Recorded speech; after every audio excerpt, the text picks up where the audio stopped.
मैं अगर आप लोगों के बीच में कुछ बोलूं तो वो सूरज को दिया दिखाने के बराबर होगा, पर मेरा फर्ज है यहां पर उपस्थित मेरे छोटे भाई बहन जो हैं, मैं उनको कुछ बताना चाहता हूं। मैं आज ये पूछना चाहता हूं कि जाट है क्या। हम लोग इकट्ठे हुए हैं, हमने जाट समाज इकट्ठा किया है, परंतु जाट है क्या? क्या जाट केवल एक बिरादरी है? नहीं, जाट एक सोच है, जाट एक जीने का तरीका है।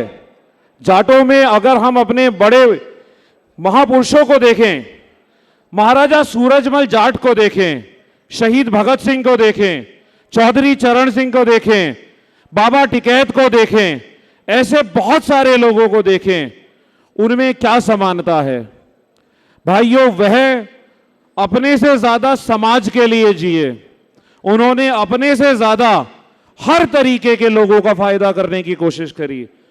वह जब चौधरी चरण सिंह जी ने काम किया तो उन्होंने यह नहीं पूछा कि ये जाट है, गुजर है, क्या है, उन्होंने समाज हित में काम किया। इसी तरीके के हर व्यक्ति ने समाज हित में काम किया। आप देखिए, जाट जहां एकत्र होते हैं वहां पे जाट की बात तो होती है, साथ में समाज हित की बात होती है। मेरे बड़े बुजुर्ग जितने यहां बैठे हैं, उन्होंने जितनी बात करी, हर बार एक बात जरूर करी कि इस देश को आगे बढ़ाना है।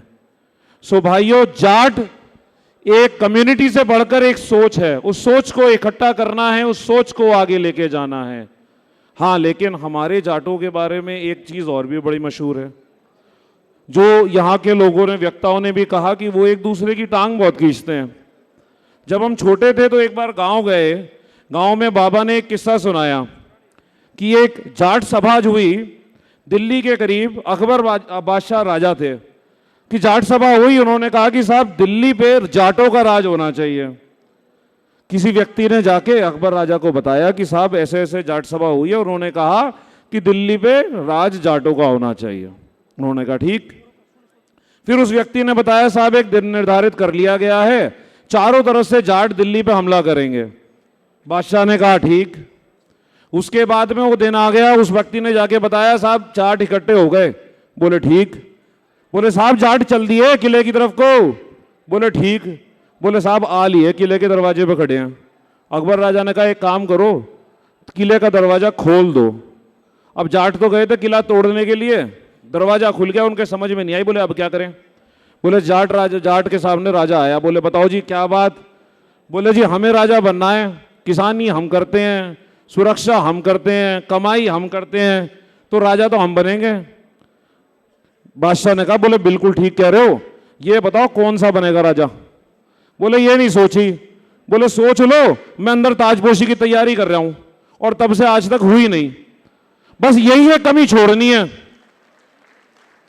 यहां पे हमारे जितने नेता बैठे हैं, बड़े भाई संजीव बालियान बैठे हैं, बड़े भाई मोहित बैठे हैं, मेरा हृदय का बहुत प्यारा मेरा छोटा भाई गौरव बैठा है। यहां पे हम लोगों को सबको साथ करके एक कसम खानी है, अब हम पार्टी नहीं देखेंगे, अब हम अपना जाट नेता देखेंगे और ये कसम खाएंगे कि दिल्ली की गद्दी पे जाट ही बैठेगा। इसी के साथ मैं अपनी वाणी को विराम देते हुए कहूंगा, जाट एकता, जाट एकता, भारत माता की। सबको मेरी राम राम।